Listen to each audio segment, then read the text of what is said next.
Assalamualaikum, salam sejahtera dan selamat kembali semula ke channel Abang. Terima kasih sangat-sangat sudi dengarkan cerita yang Abang nak sampaikan.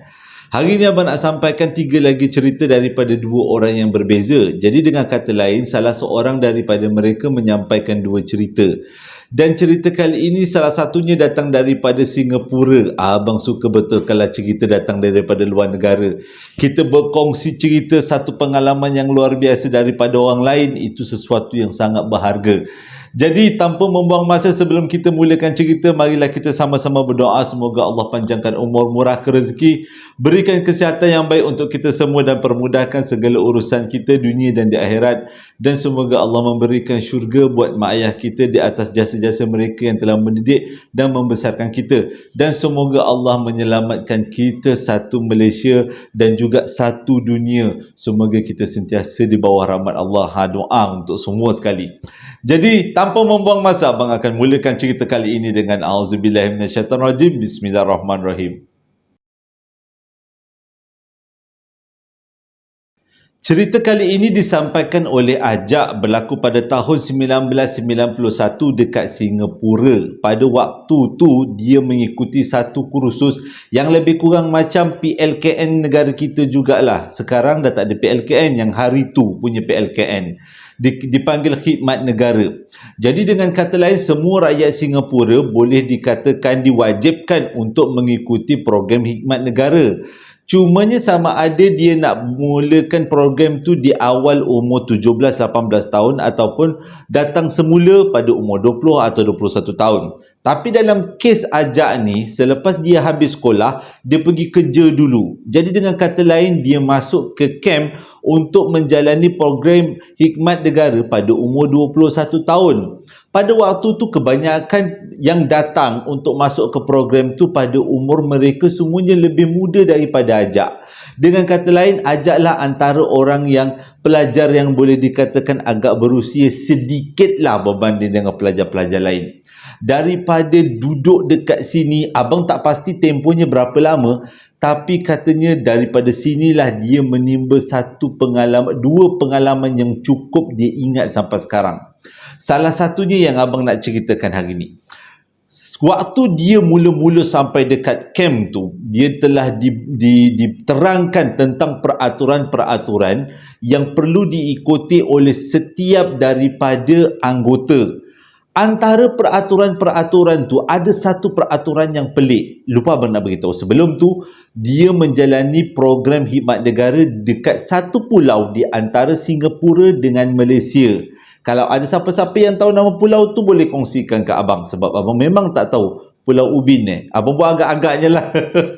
Jadi dia kata, waktu dia diberikan penerangan, ada satu penerangan yang membuatkan ramai kawan-kawan ataupun anggota-anggota lain agak berkerut dahi.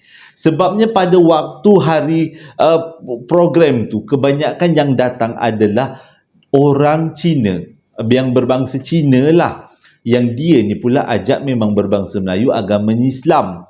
Peraturan yang paling ketat, jangan dibuat, jangan terfikir langsung nak buat, mengikut kata dia punya ketua-ketua adalah jangan bawa daging khinzir ke sini.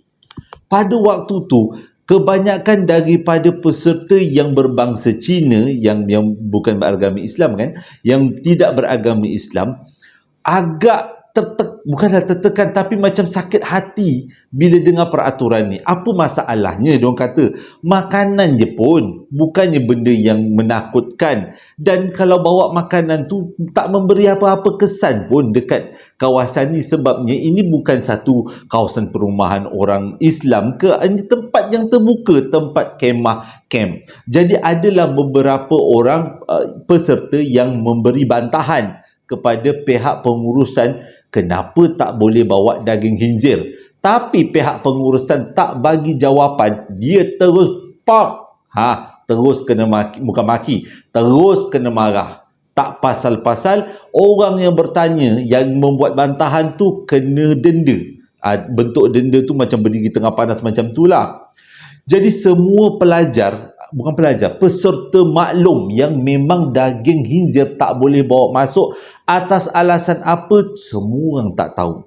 Tapi selepas selang beberapa minggu, ada satu hari di mana para keluarga boleh datang melawat anak-anak mereka yang menjalani kem motivasi kem perkhidmatan khidmat negara dekat situ. Jadi pada waktu tu lebih kurang 2-3 minggu selepas tarikh kemasukan lah, ramailah ibu bapa yang datang, termasuk yang Melayu, ya Cina, ya India, semualah datang. Dan biasalah mak bapak keluarga kalau datang, diorang akan bawa bekalan makanan. Jadi ada di antara orang-orang yang ada seorang peserta yang dapat daging khinzir bakar daripada keluarga dia.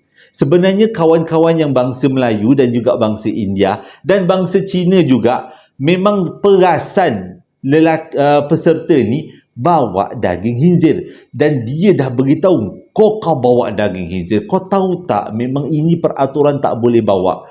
Tapi dia cakap dah mak bapak dia bagi, takkan dia nak tolak kan? Memang tu peraturan, tapi dia tengok mak bapak dia bersusah, mak dia bersusah payah membuat daging panggang, nak tolak macam tu, satu rasa berat hati lah juga. Jadi bila dengar alasan macam tu, sebagai seorang kawan, tak apalah, mungkin kita senyap-senyap antara kita lah, tak payahlah diceritakan. Jadi habis-habis mak bapak semua balik ke rumah masing-masing, diorang ni pun menjalani kehidupan biasa seperti peserta PLKN yang lain. Jadi malam tu, budak yang dapat daging khinzir tu, dia tak habis makan. Sebab daging khinzir yang mak dia bawa sebeban banyaknya. Nak kongsi, kawan-kawan Cina lain tak nak. Sebab kawan-kawan Cina lain memang dia kata tak nak melanggar peraturan. Yang dia ni pula bukan niat nak melanggar. Jadi disebabkan daging tu dia tak habis makan, dia simpanlah dekat dalam loker. Macam biasa, diorang ni semua tidur dekat dalam dom yang ada lebih kurang 20 orang dalam satu dom. Lebih kurang lah ya. Jadi banyaklah loker-loker yang ditempatkan dekat dalam bilik tu. Salah satu lokernya adalah kepunyaan budak Cina yang tak habis makan daging khinzir tadi. Jadi dia punya sayang dekat mak bapak dia, dia letakkan daging khinzir tu dalam loker dengan niat besok pagi nak nyambung makan. Tapi benda yang pelik berlaku pada malam tu. Sewaktu semua orang tengah tidur, bukan tengah tidur, baru nak tidur, lebih kurang pukul 12, 11, 12 macam tu, tiba-tiba loker yang ada daging khinzir tu macam ada orang ketuk pintu dari dalam. Tok, tok, tok, tok. Waktu tu semua orang dengar dan semua orang berpandangan satu sama lain. Adakah ini yang dikatakan peraturan tak boleh bawa daging khinzir? Iaitu ada gangguan daripada pihak lain. Jadi pada waktu tu semua orang bila dah dengar ketukan tu, semua buat-buat tidur, buat-buat tak tahu, termasuk dengan ajak tarik selimut sampai ke kepala. Diam. Lepas tu selang beberapa minit, bunyi ketukan tu tapi makin keras. Dia punya ketukan tu gong-gong. Jadi semua orang tak berani nak berbunyi, termasuk tuan punya loker. Diam aja. Tapi disebabkan tak ada orang yang menyahut ketukan tu menjadi semakin kuat, seolah-olah macam ada sesuatu benda yang nak keluar daripada almari tu. Dalam bilik yang gelap, diorang ajak cerita, benda tu jadi satu tekanan yang sangat menakutkan. Nak buka lampu takut, tapi bunyi loker tu kena ketuk daripada dalam, punyalah kuat. Sampaikan dia tak boleh nak bergerak sikit pun, sebab takut kalau dia bergerak, benda tu daripada loker keluar loker cekik dia. Tak pasal-pasal. Jadi dia pun pasang telinga apa yang nak terjadi selepas tu. Daripada ketukan slow jadi ketukan kuat sikit, jadi semakin keras. Dan selepas tu, ni ada benda yang memang tak boleh, bukan tak boleh cair, luar jangkaan. Dan selepas tu almari tu bergoyang sekuatnya, gong gong gong gong.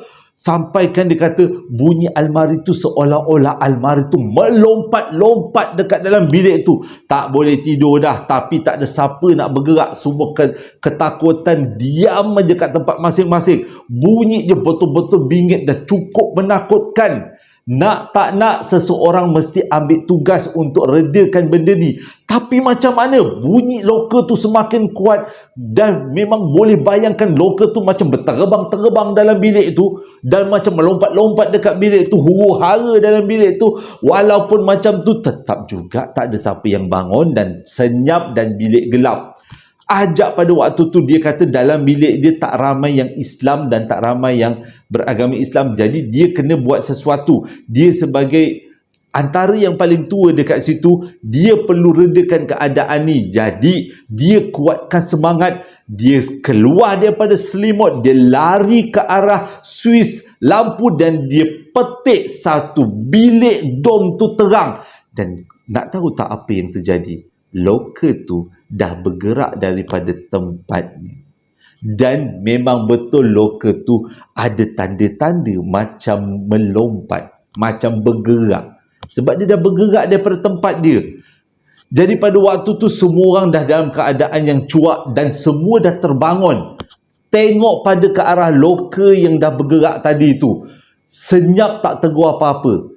Selang 2-3 minit, pada waktu tu loka tu diam lagi. Selang 2-3 minit, loka tu buat pasal. Dia bergoyang waktu tu. Dah semua orang dah, daripada duduk satu katil seorang, semua dah melompat-lompat. Jadi satu katil dah dekat 10 orang. Katil tu 10 orang.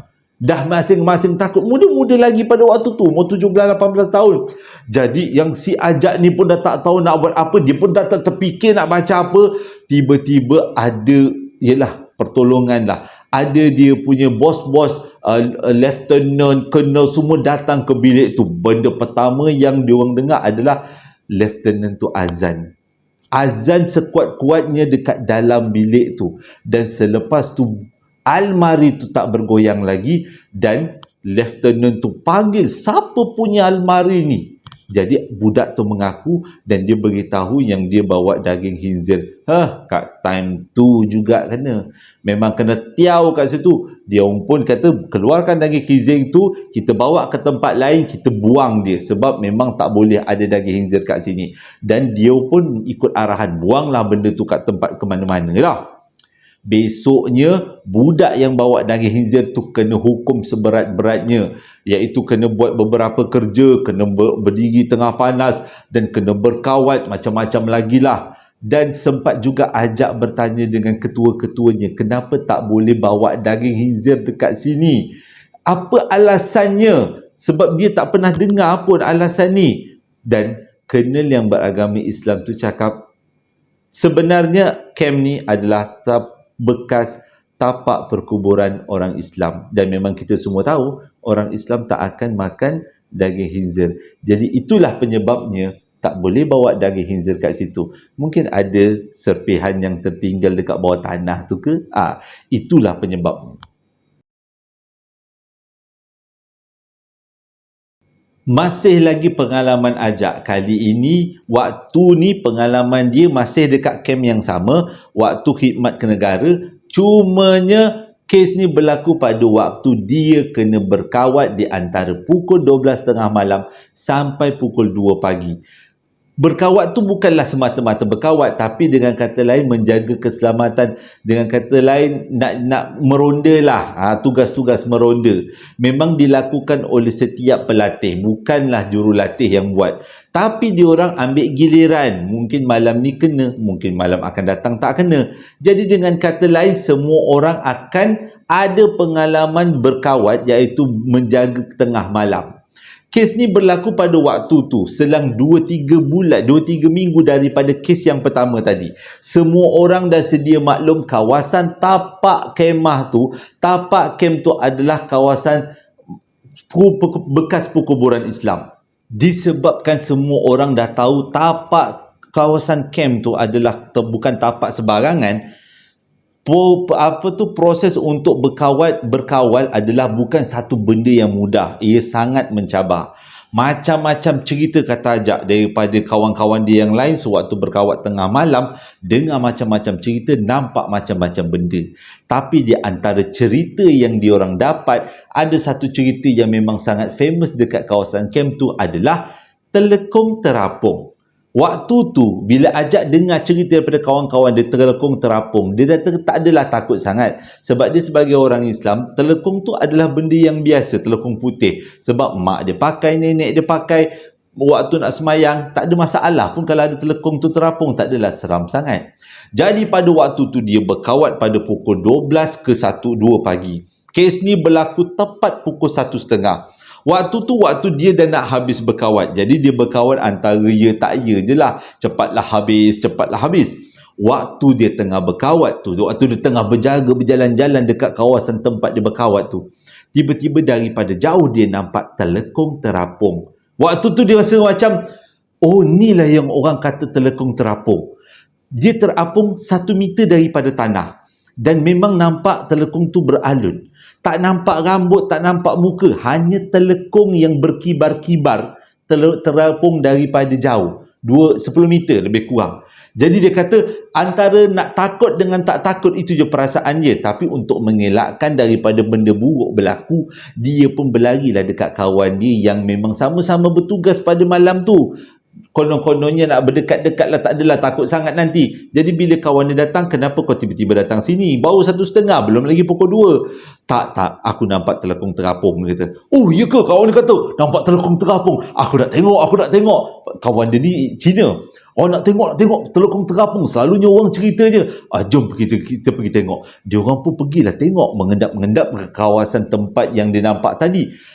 Kali ni, dia terapung bukan 1 meter, tapi 2 meter daripada tanah. Keadaannya statik, tegak dekat situ. Cumanya, telekung tu berkibar-kibar. Seolah-olah macam ada orang yang pakai, tapi terapung. Wah, kedua-duanya yang tengok telekung terapung, dia rasa macam menarik, tapi takut. Nak dekat tu takut. Tapi tiba-tiba telekung tu buat pasal. Telekung tu terbang menghala ke dia orang berdua. Seolah-olah telekung tu tahu yang dia orang ni perhatikan dia. Jadi bila telekung tu datang dekat, ya, dah 2 orang. Walaupun 2 orang, memang berterabur lah lari. Larilah selamatkan diri. Cuba menjauh daripada situ.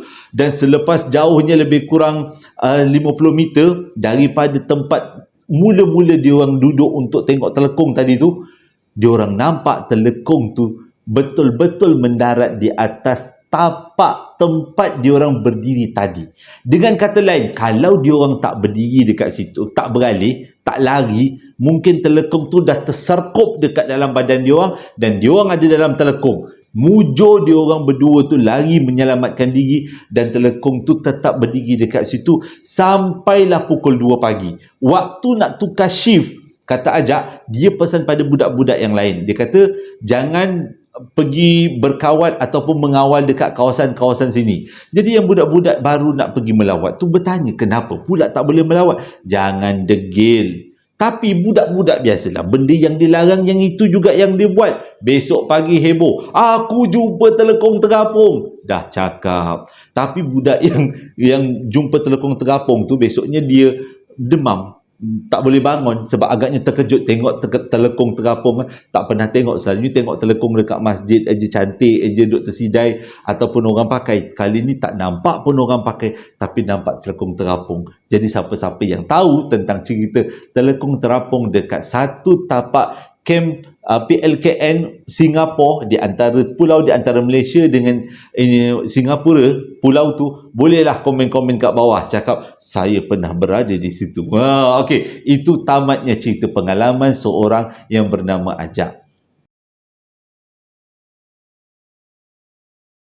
Pada 14 tahun yang lepas berlaku satu peristiwa yang cukup pelik dialami oleh seorang perempuan yang bernama Sakinah. Pada waktu tu dia berumur 21 tahun.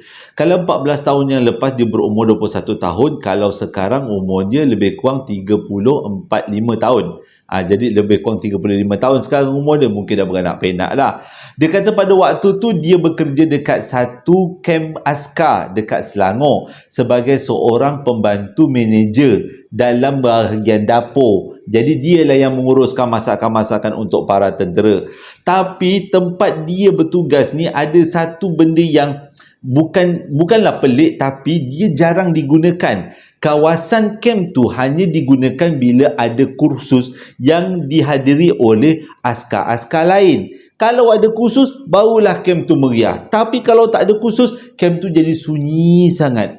Dan macam padang jarak, padang terkukur. Betul ke abang punya sepulang bahasa? Lebih kurang lah. Jadi dia kata, sewaktu ramai orang tu seronok lah. Waktu tak ada orang tu seram lah. Nak jadi cerita pada satu hari, dia kata, waktu tu semua orang tak ada dekat dalam camp. Maksudnya banyaklah bilik-bilik pegawai yang kosong. Memang selalunya jadi kebiasaan kalau ada bilik-bilik kosong, waktu dia dah habis waktu kerja, nak kata berehatkan badan, dia akan pergi dekat kawasan bilik-bilik pegawai yang kosong tu. Memang dibenarkan oleh pihak pengurusan. Tapi pada hari kejadian dia kena bekerja di antara pukul 8 pagi sampai pukul 11 malam. Menggantikan orang, patutnya dia bekerja 8 pagi sampai pukul 5 petang je. Tapi tak, sambung sampai pukul 11. Jadi badan tu cepat rasa letih. Jadi dia kata untuk mengelakkan badan dia berasa letih ataupun dia rasa demam, nak demam ke sakit, di antara pukul 8 pagi, pukul 8 pagi, betul lah. Pukul 8 pagi hingga 11 malam, dia akan pilih satu waktu, iaitu lebih kurang pukul 8 malam untuk dia pergi dekat kawasan rumah-rumah bilik-bilik pegawai yang kosong untuk dia merehatkan diri. Nak jadi cerita pada hari kejadian, waktu tu lebih kurang lepas-lepas maghrib, badan dia rasa penat-penat sangat sebab dah uruskan banyak benda di siang hari tu. Dia pun ambil keputusan nak merehatlah badan dekat dalam salah satu bilik pegawai. Bilik pegawai itu sebenarnya dah lama tak digunakan, dikosongkan memang untuk dia berehat. Ini pelik ceritanya. Tengah-tengah dia berehat, waktu tu dengan penatnya, dia pun tertidur lah kan. Tengah-tengah dia tertidur, dia tiba-tiba rasa aman, nyaman aja. Rupanya pintu dah terbuka. Dan angin daripada keluar masuk ke dalam. Daripada luar masuk ke dalam keadaan sempoi-sepoi. Wah, sedap, dia kata baring. Rasa macam tak nak bangun aja dia punya sepoi-sepoi. Tapi dia kata daripada sepoi-sepoi tu angin dah semakin kuat. Dia dah rasa pelik dah kenapa angin tu bertiup kuat sampai dia punya tudung dah macam nak tercabut, dia kata. Jadi dia pun tahanlah. Masih lagi kejam mata. Dia malas nak bangun lagi. Cuma angin tu kuat. Dalam niatnya kat hati, kalau kejap lagi angin tu makin kuat, dia akan bangun pergi tutup pintu. Jangkaan dia salah. Angin tu bukan datang sikit-sikit. Tiba-tiba baru dia nak bangun tutup pintu, angin tu datang macam ribut. Boom! Sampaikan dia kata dia nak bangun, terselak-selak tudung dia. Dengan nak bergerak pun susah. Nak ke depan, nak turun katil pun susah. Angin berderu daripada tingkap, daripada pintu, komain kuat lagi dengan pasir, dengan rambut, kain pula, daun dengan semak, tak apa-apa lagi, semua masuk dalam bilik tu. Komain kuat angin tu datang. Waktu tu dia tak terfikir nak baca apa-apa sebab dia ingat itu adalah angin yang memang betul-betul angin, bukannya alam sebelah gitu, angin tak ada. Dia memang tak nampak macam tu. Angin berderu kuat. Dia tak ingat nak baca apa. Dia cuba bangun, turun daripada katil, nak tutup pintu, nak tutup tingkap, tapi dia punya usaha memang melebihi daripada kodrat dia. Cuba sedaya upaya tapi susah. Tengah dia nak bangun, nak pergi tutup tingkap tu, tiba-tiba dia nampak dekat depan pintu ada seekor beruk. Dan bulu beruk tu berteberangan disebabkan bertiup angin. Waktu tu dia tergamam. Bila masa pula beruk ni ada dekat sini? Tak rasa takut lagi tu. Tapi bila dia nampak mata beruk tu warna merah, barulah dia tahu itu bukan beruk. Itu daripada alam sebelah punya makhluk. Waktu tu barulah dia rasa nak selawat Nabi, barulah nak dia baca nak Ayatul Kursi. Bila dia dah cuba banyak kali baca dalam hati, dah banyak kali tapi tak reda juga. Last dia jerit Allahu Akbar kuat-kuat. Bila dia jerit Allahu Akbar kuat-kuat, dengan serta-merta beruk tak ada, angin tak ada, pintu tertutup semula, langsir semua jatuh dan keadaan betul-betul kembali aman. Dan dia pula terdiam kat situ. Nak kata takut, dia kata. Nak kata tak takut, masih lagi ada takut. Cumanya tak sangka pula dia cakap sekali Allahu Akbar, dia terus hilang. Dia ingat bagus juga dia kata. Kuat sebenarnya kalimah tu, menyebabkan benda yang dialami tadi boleh hilang macam tu aja. Tapi pengalaman itu cukup luar biasa bagi pengajaran pada dia.